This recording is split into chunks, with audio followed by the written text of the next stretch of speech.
Hello and congratulations on getting access to this video course, and I'm going to walk you through how to create a profitable authority blog. So this is video number 1, which is the introduction and getting started. Now, before we jump right in, I want to jump in and talk about mindset because I want to make sure that you're in the right mindset before we get started. Because I'm a big believer that if you're in the right mindset, you'll be able to implement everything at a faster and more accurate pace. So what I found over the years is that too many blog owners fail because they focus on the misconception or the belief that if you have the right tools or you have the software tools or the WordPress platform or the right blogging platform, then you'll succeed. But the reality is that really, it's not about the blogging platform. It's not about the software tools or any of that. What really it's about is figuring out what your strategy is, if your niche that you're going to go into is going to be profitable or not. That's really what it's all about. So the secret is to start with a niche that you are truly an authority in. So this video course is all about that, how to find your niche, but how to make sure that you're in fact the authority. And we're going to put things through a test, and you'll see several tests in the beginning to make sure that is true. Plus, in addition to that, you want to make sure, of course, that it is profitable, that you have enough products to sell, and that you can increase your revenue stream. So what I want to do now is give you a quick overview of what's inside this video course. So you know exactly what to expect. And then of course, you'll be able to see all the pieces of the puzzle, and then you'll be able to implement them at a faster rate. So this of course is video number 1. Video number 2 is find a profitable niche. So we're going to do some brainstorming. And video number 3, we're going to do the longevity test to make sure that that niche can last a long time, for decades, literally. And video number 4, we're going to talk about the authority test to make sure that you are indeed the authority. How do you know? We'll ask some questions that you can answer. We'll put you through some tests to make sure that is the case. And of course, number 5 is going to be the competition test to make sure that you have enough competition. And video number 6, we're going to talk about the product test to make sure that everything is going to be profitable for you in the long run. Because the worst case scenario is you jump into a niche that has a high demand, but it's not necessarily profitable. And of course, video number 7, we're going to talk about topic generation.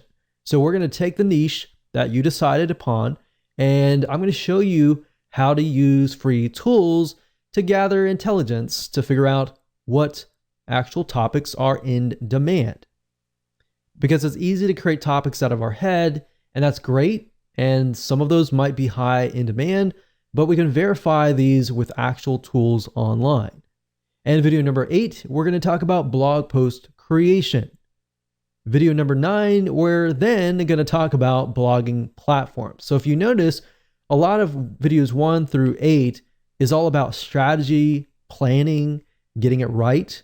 And once you do that, then you can move on to setting up your blog. Then you can think about the software tools and all of that. All right. So with that said, let's move on to video number 2.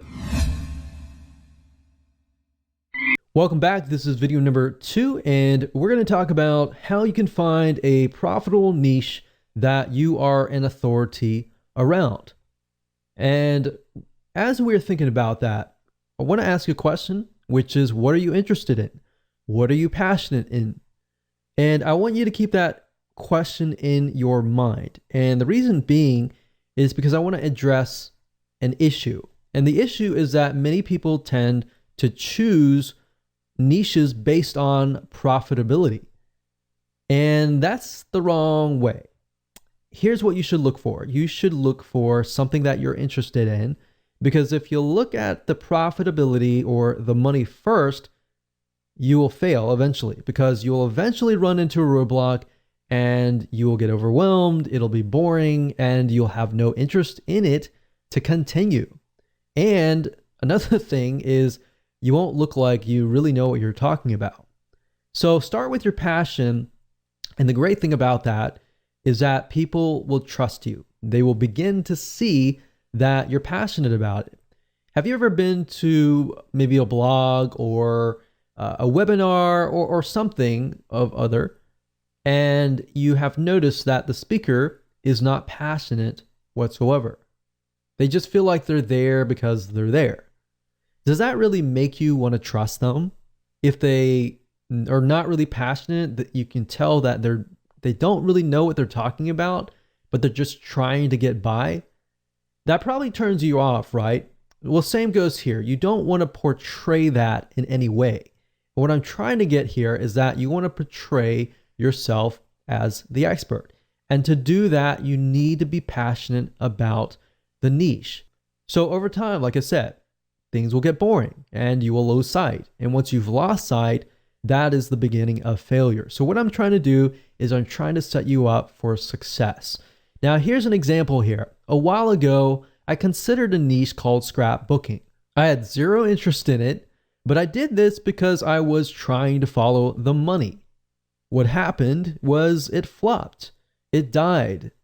So what I realized over the last decade was what gets you over the roadblock is being passionate about the niche. So here's my recommendation to you, and I want you to take this exercise and just go ahead. Step one, just pull out a pen and paper, pause the video if you want to, and just sit down and just begin to jot down all of your hobbies, things that you've invested money into, things that you've been passionate about. Maybe it's something that your family's passionate about. Think about all the pains that you've been through or your loved ones have been through, and jot those down as well. Because let's be honest, if it's a pain, you've probably done enough research about it to know the advantages and disadvantages of certain solutions and all of that. So let's say, for example, you have had a kidney stone. If that's the case, then you passed it without needing surgery, then somebody else out there is probably going to want to learn from you, right? So you have some sort of experience in it. You felt the pain, you felt the suffering, you've been through and done that. So you can relate to the people that are going through it. So basically think of things that you're passionate about. And if you want to pause this video and just go ahead and do that, that's fine. After you've done that, step number 2 is now, out of these that you have written down, I want you to pick and choose the ones that you're extremely passionate about.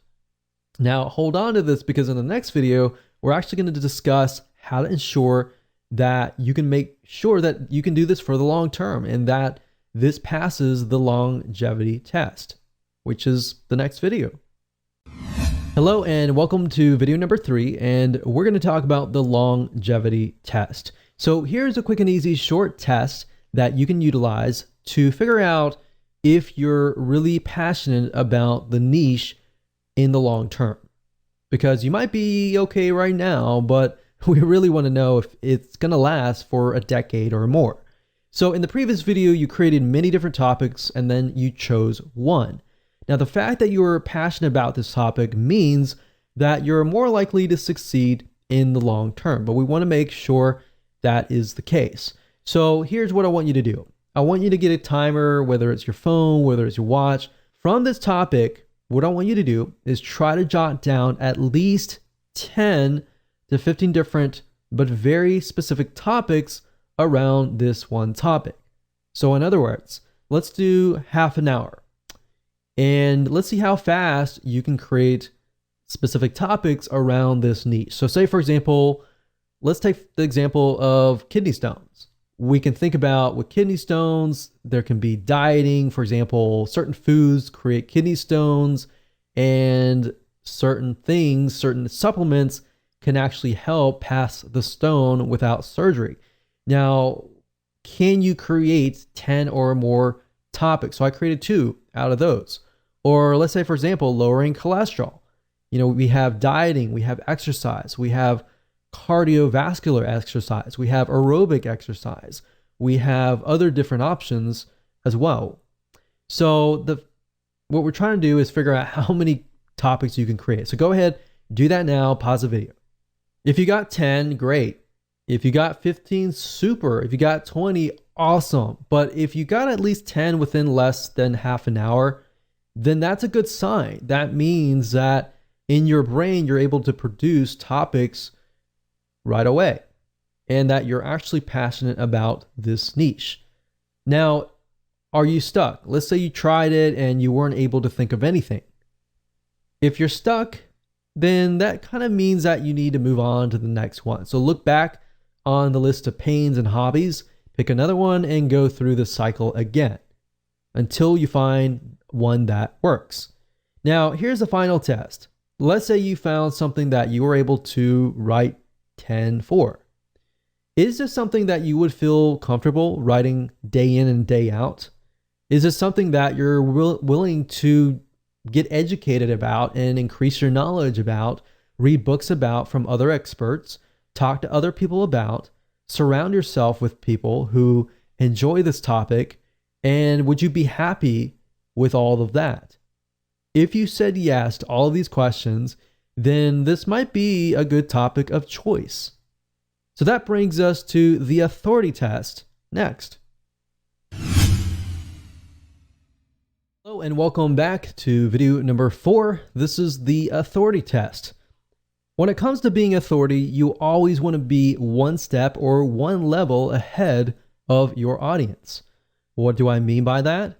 I mean, if your audience are newbies, you want to make sure that you are at least in the intermediate level. Or if your audience are intermediates, then you need to make sure that you are an expert in that niche. And the reason being is because you need to be several steps ahead to ensure that you answer their questions. In other words, you need to make sure that you can gain their trust by providing value, and that way they understand that you have been through what they are going through right now. Because if you're going through what they're going through right now, they might see you as the same level as them. They don't really see you as the authority. They see you as maybe somebody who's a friend or somebody who understands what they're going through, but not yet has encountered the future. See what I mean by that? You have encountered the future, and therefore you can give them advice and tips to help them. So people want to know essentially if you are ahead of them, because basically the reality is if you do not know what you're talking about, people can see right through you. They won't trust you, and in the end, they will not buy from you. Because at the end of the day, people buy from people that they like and trust. So trust is a bigger, major factor here. So that's really what this whole formula is all about, is how can we get people to trust you? And ethically and rightfully so, if you know the niche, you know the advice and the tips, and you've lived it, then you're more likely to be able to connect. And by connecting, you understand their struggles. You see where if you find somebody that's just profitable and you're relying purely on somebody to write the content for you, so you're missing that emotional connection. So at the end of the day, if you think about it, people buy for emotion. They don't buy for logic. They justify their purchases with logic. All right. So with that said, if you're one step ahead of everybody else, great. If you're not, it might be something to think about. With that said, let's move on to video number 5. Hello and welcome to video number 5, and this is the competition test. So the big misconception is that there's too much competition. Oh no, this is not a good niche to go into. If anything, that is actually far from the truth. Having a good amount of competition means that there is a buying market. Why? Because typically what this means is the competition has paved the way, they have educated the market, and they've placed products out there. If the market doesn't really know what the products are all about, your competition actually has to educate the market before people actually will buy them. So basically, instead of having to educate the market, you simply come in, provide lots and lots of value, and you can move in, You can find out what your competition is doing, what your competition is not doing, therefore is a demand in itself, and actually do it. So let me go ahead and show you how to find competing blogs, spy on them to do the necessary competitive intelligence. So technically you can go to google.com and do a search for blogs in your niche. But a tool that I like to use is called buzzsumo.com. That's buzzsumo.com. And the reason why I like this is because this site literally analyzes the content that performs the best within the niche. So this really is going to help shortcut things for you. So if I go here and I type in, let's say for example, lower cholesterol, let's see what we get. Now, one thing to note is that BuzzSumo, it is a paid tool, but it will allow you to do some free searches as well. So if you want to pay for it later, that's fine if you get really serious. But for now, as starting out, you don't really need to pay for it. So if I type this in, you can see these are some blogs or websites that are actually getting a lot of engagement. And what you're trying to figure out is what are they doing to get that kind of engagement? So they have Facebook engagement, LinkedIn shares, Twitter shares, Pinterest shares. So obviously they definitely have social media. So what I want you to do is just jot down what do you see that they are doing that you could be doing. So let's just take a quick look at these sites and see what they're all about. And by doing so here, this is a good way to figure out topics as well, which we'll talk about later on. But let's just take a look at the sites and see what they are doing. So if we go here, it's theheartysoul.com, and we can see they have different sections, one for food, one for body, one for lifestyle, and it's just these three categories, and then they have subcategories within each. So for example, food, when it comes to lowering cholesterol, there's breakfast, there's snacks, there's entrees, there's salads, there's quick and easy meals, there's sides, there's desserts, beverages, specific diet, brands to avoid, herbs, spices, and more. So you could even jot these down if you wanted to and categorize them. And if we scroll down, we can see that this article here talks about statins don't lower cholesterol. So statins is something that it's a drug that people use to lower their cholesterol. But it's saying in this study that it increases cancer and memory loss risk. So obviously this is a very controversial type article, and that's what they're doing to get all these likes and shares and more. Now, if we go to the other blogs and just take a look at how their site is laid out. So they have a topics. It looks like they have very, very general. It's not necessarily related to health, but they do have one section related to health. But this looks like it's just an article. But you can see the length of the article is actually quite long. It's a good, decent size article, maybe about 700. No, it looks more like 1,000 words. But nowadays, your articles and your blog posts can actually get to the length of 1,500 to 1,000 words per blog post. And of course, if you have videos, that's good too, to get people to actually stay. So we can see that these sites don't really focus just on cholesterol, but they focus on the overall arching view of health. Now, what this allows you to do is this allows you to create a profitable authority blog based upon a very, very specific niche. If you focus only on, let's say, lowering cholesterol or how to pass a kidney stone without surgery, then that might actually allow you to convert more sales because the person that you are attracting is more likely to be in that mindset, right? So for example, if somebody comes to this blog, they might be interested in lowering their cholesterol, of course, because of lifestyle, but they might be coming here because they're interested in relationships. So it's not really targeted. So that, I think, is something that could be improved and something that you could even do yourself. So that's what I would do. I would go to these sites, jot down at least 10 or so, things that they could improve and that you could follow, that they are doing that is working for them. And you can compare different blogs to make sure that all of these blogs are doing the same thing. If they're all doing the same thing and they're doing really well in that area, it might be something that you can actually mimic.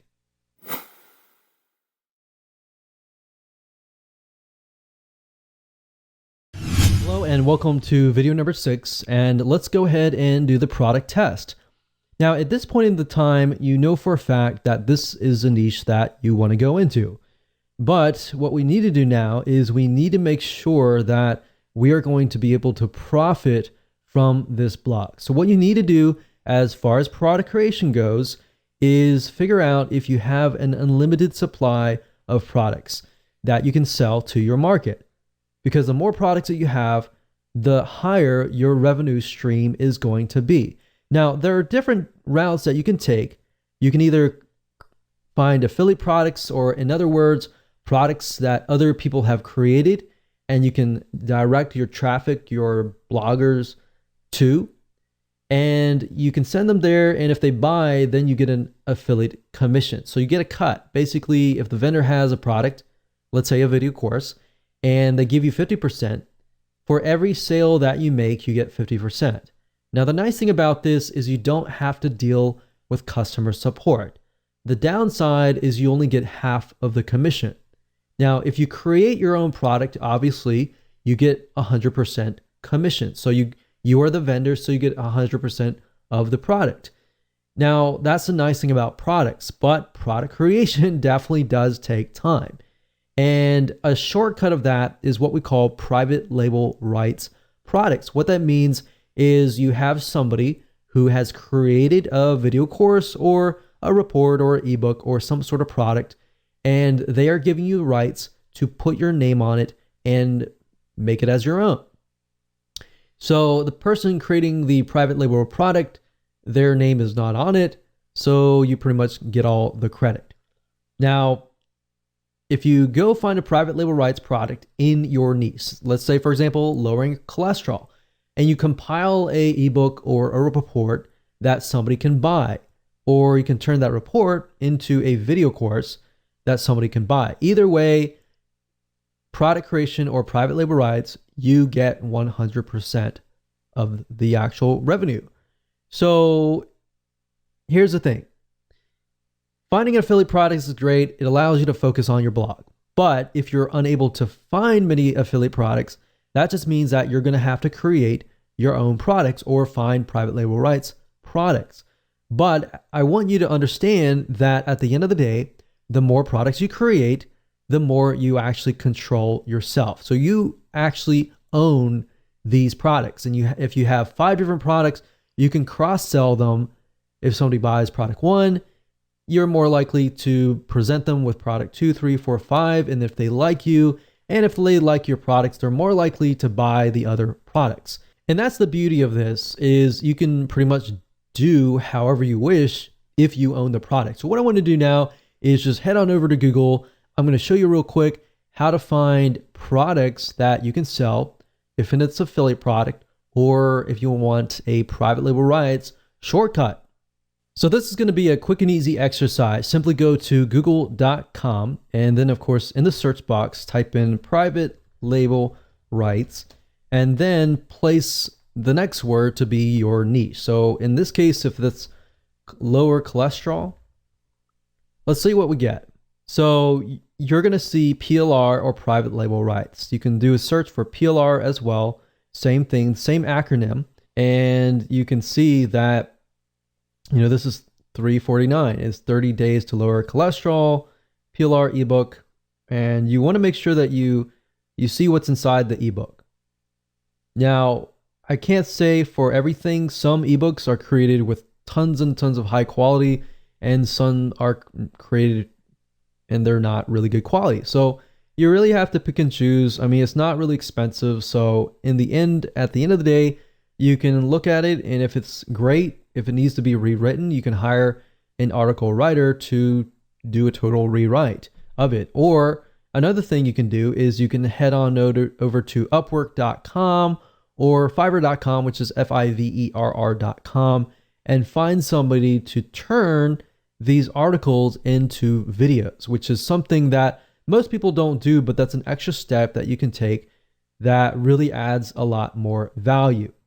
Now, aside from private label rights, finding affiliate products or products that have vendors who have created a product that you can promote to get an affiliate commission, you go to clickbank.com and you click on their affiliate marketplace and you type in a keyword here. So let's say cholesterol and see what we get. So out of this, we can see there's 122 products, which is a good thing. That means that we have enough products that we could potentially sell. And as you can see here, the initial sell is $24.45, and that means that you're going to get that amount of money. And some of these have rebill. So some of these have recurring membership sites attached to it. So if you sell it once, you can get paid over and over again over the course of a few months. So what we're trying to do is we're trying to just glance really quick. You don't have to buy anything right now. Just kind of get an idea. Is there actually affiliate products out there that we can sell and promote and get a commission? And we can see that there is indeed 122. All right. So another thing you can do is you can go to Google and we can say lower cholesterol or just cholesterol affiliate program and see what kind of affiliate programs are out there for products that are helping people lower cholesterol. And you would simply go here, you would take a look at it. You could contact the vendor to get more information or even get private access or complimentary access to the actual product to test it out to make sure that it is good for your list. So over time, if you build a list of, let's say 500 people or 1,000 people, over time you have more leverage the bigger your list is, or the more interactive your actual list is. So lists can be email lists, it can be Facebook likes, it could be Twitter followers, and more. But this just gives you an idea about what is actually out there and if you have enough products to sell on your blog for the future. Hello and welcome back. This is video number 7, and we are going to talk about topic generation. So it's time to go one step further and figure out a larger list of topics. Now, we obviously have a list that we created earlier, but we want to make sure that we verify that they are truly in demand, and that is something that people are asking for out on the internet. So how do you go about verifying this? Let me go ahead and show you. So there are several tools that you can use that don't cost you any money to try to figure out topics that are in demand, that people are searching for.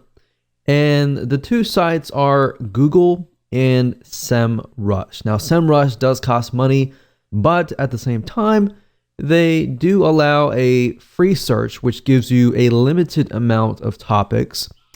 And as you can see here, I went to SEMrush, that's SEMrush.com. And the keyword overview, as you can see here, I typed in lower cholesterol. So kind of following the topics that we've been talking about earlier. And as you can see here, you can choose countries, but I would advise just choose one country. And as you can see here, we scroll down, we can see phrase match keywords. So as far as lower cholesterol goes, we can see here how to lower cholesterol. We can see the CPC, or what advertisers are willing to spend. And that's a good sign. If they're willing to spend money on a specific keyword, that means there is demand. As you can see here, foods that lower cholesterol lowering foods. So there's a lot about foods. You can see that there are other keywords as well. There's ad copies, there's organic search results. You can also use BuzzSumo as well to generate topics. And in addition to this, if we head on over back to google.com, up at the top here, if you put in the address bar a keyword, let's say, for example, lower cholesterol, you'll notice that as I begin to type things out, Google will actually try to complete your sentence with lower cholesterol diet, lower cholesterol fast, foods, exercise, and recipes.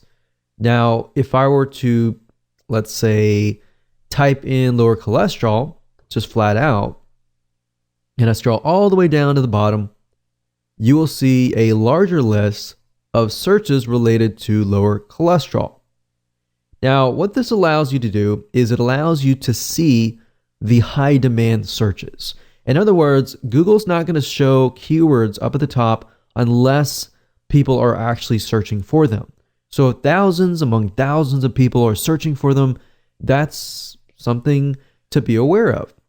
Now, what this allows you to do is it allows you to drill deeper. So let's say, for example, that we want to do a search for lower cholesterol foods. And we do a search for that.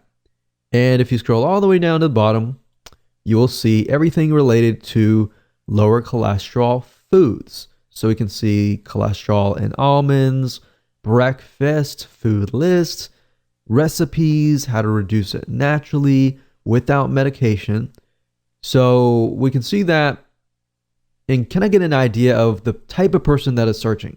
So we can see just from this list that the person searching is more likely to want to reduce their cholesterol and with natural home remedies, with supplements, with dieting, and everything naturally. So if that's the case, let's do a search again for lower cholesterol plan and see what we get.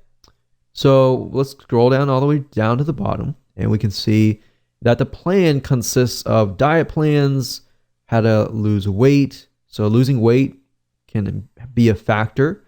And we can see Indian diet plan. We can see Mayo Clinic diet plan. So many different diet plans. So what this allows us to see is allows us to see the overall general idea, which is lower cholesterol. And within that, we can see that there's things like dieting. So let's just create a notepad here. So lower cholesterol. And within that, we can see diet, we can see recipes, which recipes, of course, fits into diet. We can see exercise. You can ask yourself what type of exercise, lifestyle changes, what type of lifestyle changes. So as you're beginning to type these out, ask yourself questions that other people would ask, like what type, or what if, or why, or how, or when. So who, what, when, where, how kind of thing. So that way you can expand upon not just the general niche and the sub niche, but you can expand upon that. So you could see this diet and recipes could become one whole vertical of just topics, tons and tons of different diet plans, tons of different recipes, different types of exercises. We have, swimming, we have cardiovascular, aerobic type exercises, running, how long. And as you can see here, you can really dig deeper and deeper and deeper. So I would say just using Google itself allows you to really dig deeper, but utilizing other tools like SEMrush or BuzzSumo, or even going after the paid versions of these apps and digging up actual data that says, okay, this keyword is getting a $3 CPC, which means for every click somebody gets, they're actually paying about $3 cost per click. All right. So that's basically all you need to do right now is just do a little brainstorming, do a little researching, and create a list of topics that Google has proven to you that it is in demand. All right. So with that said, let's move on to the next video. Hello and welcome to video number 8. And let's talk about blog creation. How do you go about creating the blog posts now that you have a list of different topics that you might want to create? Should you use videos, or should you use articles, or how long should they be? Now, if you took a look at the BuzzSumo examples in the previous videos, you notice that the articles were pretty long. They were about 1,000 to about 1,500 words for an article. And that's pretty much standard nowadays. But if you can get to a point where it's like 2,000 articles and you have a video, that actually will keep the retention rate of somebody who lands on your blog. So that's the recommended thing to do, is to create an article, and you can outsource this if you want, but I would recommend you actually try to create the blog outline yourself, because if you're passionate about it, it's going to be easier. And one little tip that I have to say to speed up the process is be using something like your iPhone. So like an iPhone, it has something called Siri, and Siri allows you to voice your thoughts on your notepad, and you're able to create an article at a really, really fast rate. Now, obviously, grammatically, everything might be incorrect, but what you can do is you can do that on your iPhone or your smartphone, or even Dragon Naturally Speaking, to create the article, and then you can send it to a proofreader. I create the articles and then I send it to the proofreader, because that allows me to be creative, that allows me to just push it all out, and then it allows somebody else to do the grammatical checking and the spelling and all that to make sure that it actually flows. Now, once you're done with that, what you can do next is you can head on over to places like Fiverr.com, Fiverr.com, and you can hire people to actually read your article and get them to turn it into a video. So essentially what you're doing is the video is the same as the article. And what you can do is you can add images, and that way you appeal to the visual audiences, the kinesthetic, and the auditory learners. There's 3 types of people and 3 different types of learning. So that's what I recommend to you. Now, as far as what the blog post should be about, well, I'm going to show you what we call the backward blog creation strategy. And I'm actually going to take an example. I'm going to show you how to write the article, or at least outline it to the point that you can do it all in less than 5 minutes. All right, so let me go ahead and show you that right now. Okay, so the reason why I call this the backward blog post strategy is because what we're doing is we're moving backwards, if that makes sense. And it'll make more sense once we dive right in. But as you can see here, what you're trying to do is you're trying to find an already proven blog post. We're not plagiarizing, we're not copying anything, and just want to get that out of the way. But what we're trying to do is we're looking at what is proven and extracting from that and making it more specific, making it more unique, and making it better, essentially. So we find that proven blog post, and then what we do is we can break it up. So this one proven blog post could essentially become 10 or 15 or 20 even smaller blog posts that are actually more specific. So let me show you this in action. This is super, super easy to do. We're not plagiarizing by any means, so I just want to make sure we understand that and that is clear.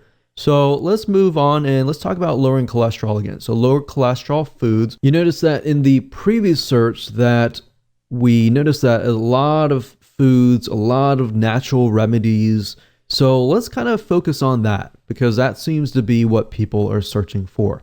So let's just type in lower cholesterol foods and see what we get. So if we scroll down, we can see top 12 foods that lower cholesterol. And you'll notice this, a lot of articles are moving more towards 12 things or top 10 things that lower your cholesterol, or top 10 different types of cardiovascular exercises that allow you to lower your cholesterol, or even top 10 foods that you can still eat that are tasty that can lower your cholesterol. So let's just click through here.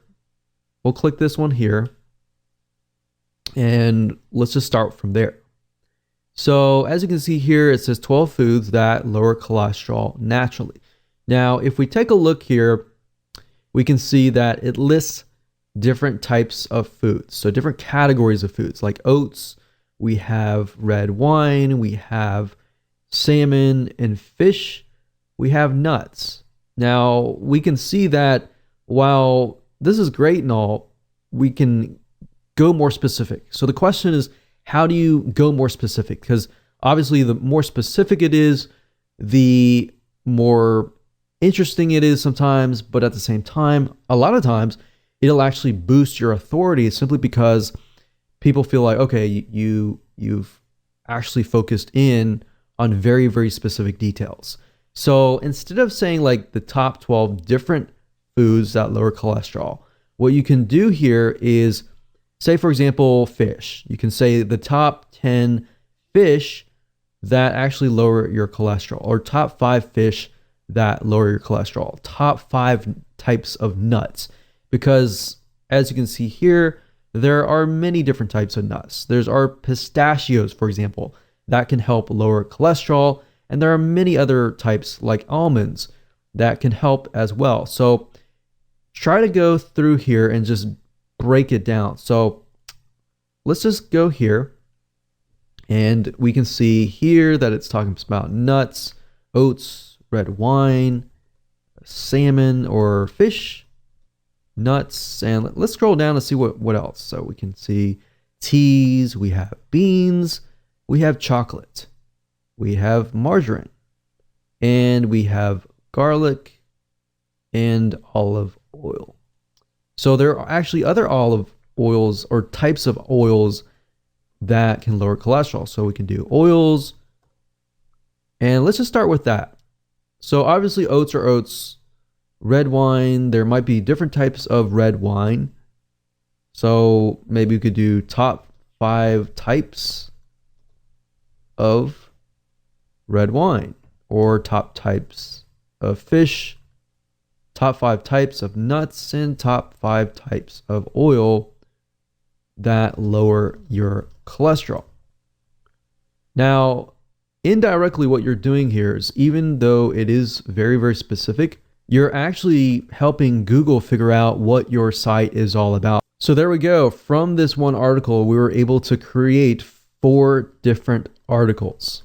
And because it's all very consistent, all we have to do now is we can go back to Google and type in, let's say, top beans to lower cholesterol. So right off the bat, you can see eating a cup of beans can lower your cholesterol as much as 10%. So we have navy beans, kidney beans, pinto beans, black beans, and chickpeas. That's already 3, 4, 5. So there you go. So you can easily find other articles out there that are based on these articles. So you can hire an article writer. Of course, there are many different places that you can go to hire article writers. Fiverr.com, that's Fiverr.com, is one good place to go to. And another place that you can go to is Upwork.com. And you can find very high quality article writers. And really all you need is a few. Just start out with one. And then, of course, as you expand, you can hire a few more. But what I like to do is I like to hire a couple first and see which ones I like, their writing style and how well they work with you.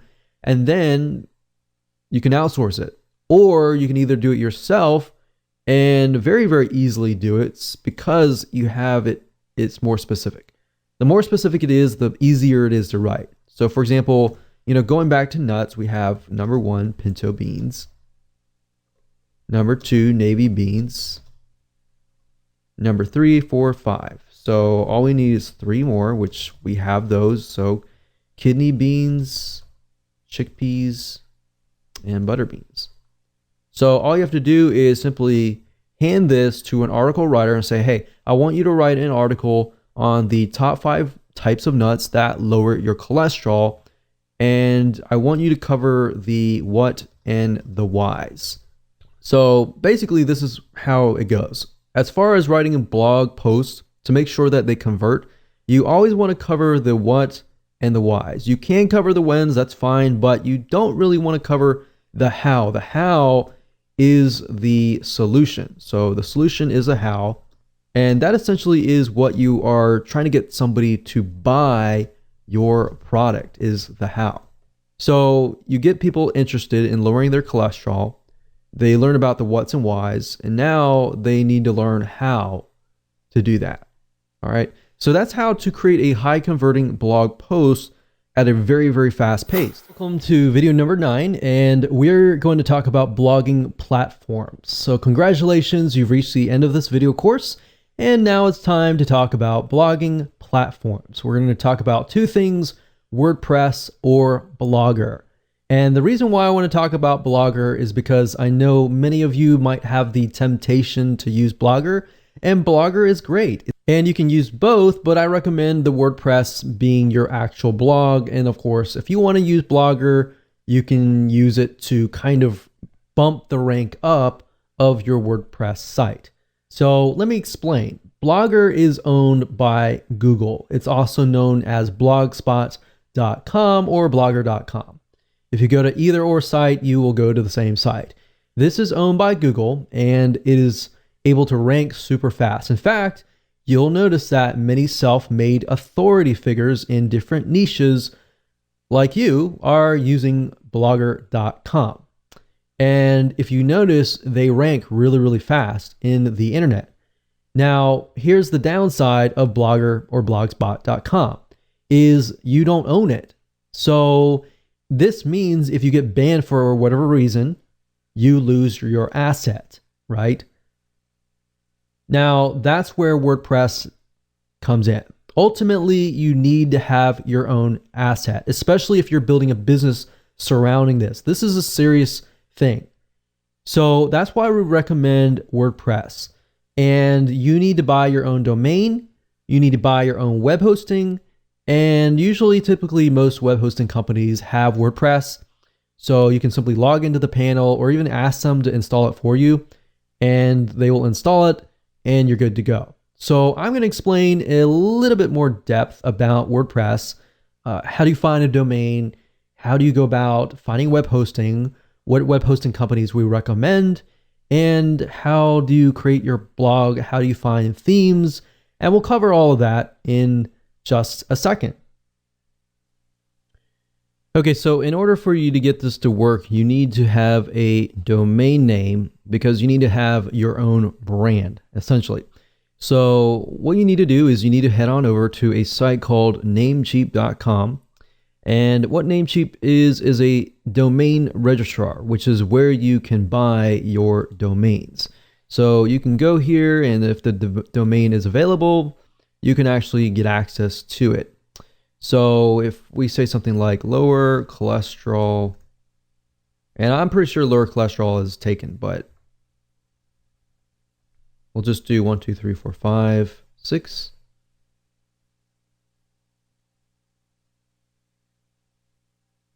And we can see whether or not it is available. And I'm pretty sure it is just because it puts some numbers in it, but I don't recommend you do that. I just recommend that you find whatever domain that is great for you, and then of course add it to your cart, buy it, and you're good to go. So you pretty much have completed the domain part. Now you have to get web hosting. So essentially the way it works is this. If we go back over here, you need two things. You need a domain name, which is kind of like an address, and then of course you need to have web hosting. So if you think about it, a house or apartment, you always have an address, right? And of course the address points to a house.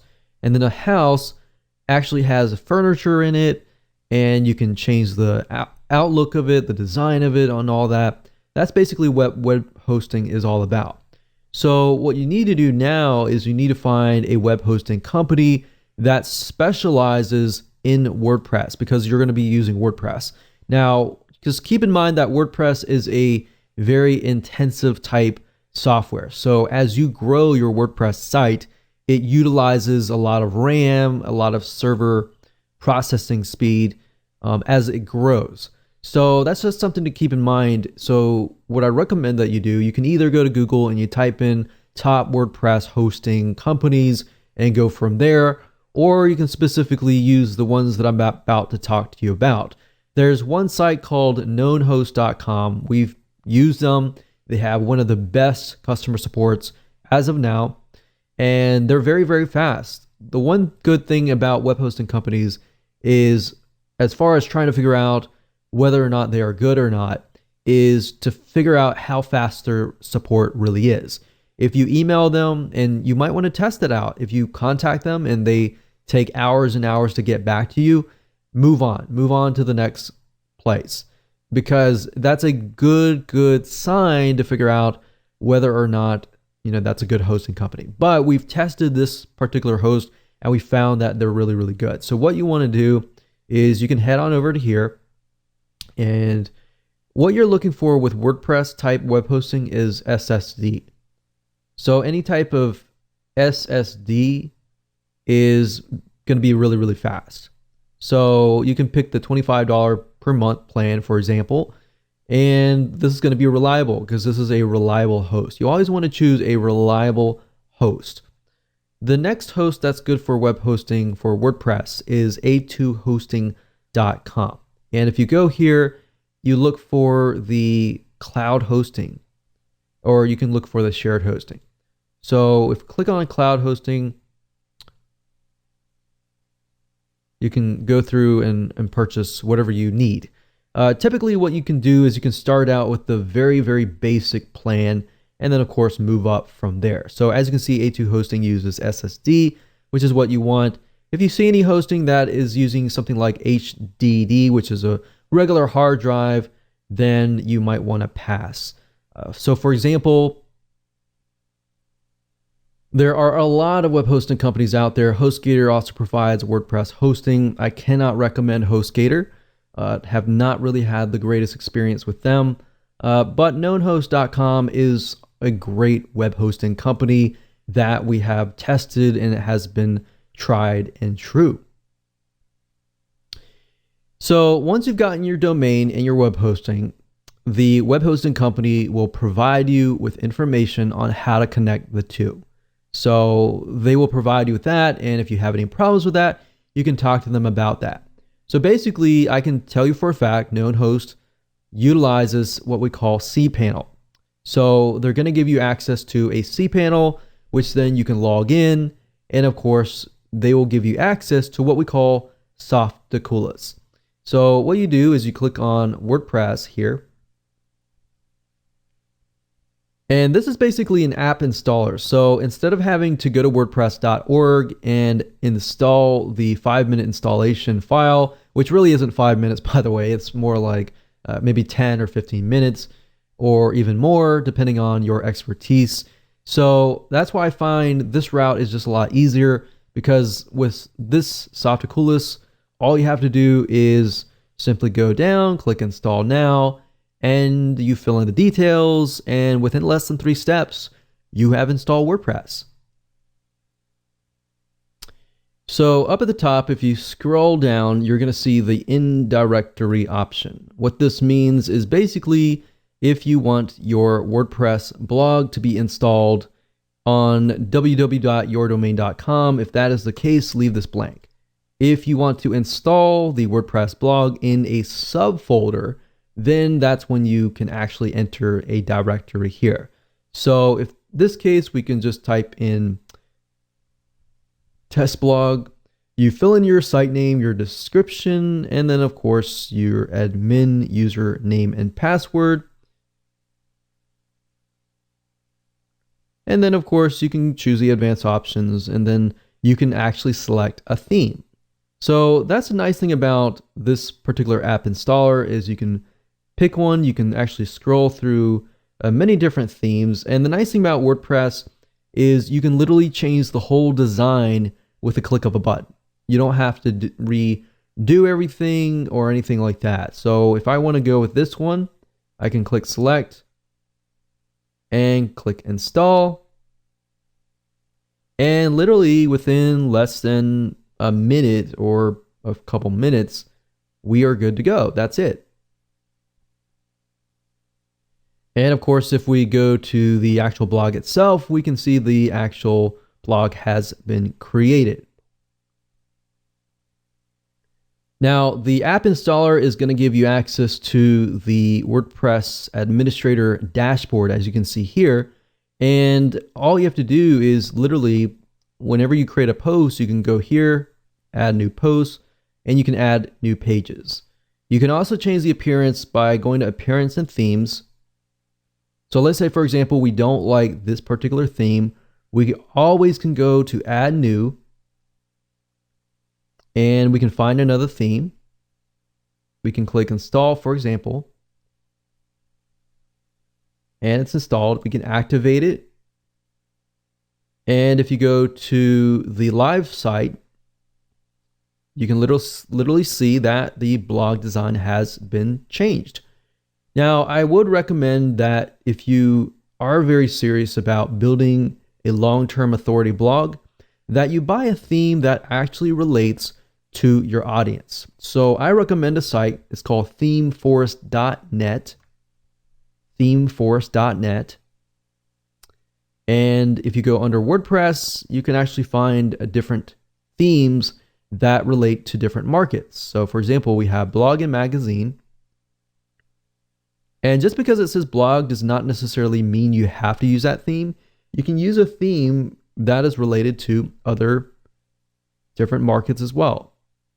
So as you can see, it ranges about $20 to about $54 per theme. But these themes are very, very professional and can definitely make you stand out. And if somebody comes to your site, you want to make a good first impression.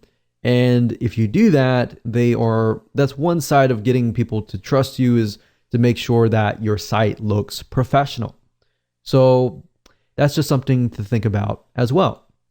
So I'm not going to go into too much depth about how to use WordPress. That's a different course for a different day. There's many different types of video courses out there that will teach you how to utilize WordPress, how to manage the site, and all that. But best of all, WordPress is great because it's very newbie friendly. And once you understand how to use it, it's very, very fast and efficient to create posts, to create pages, to add images, and all of that.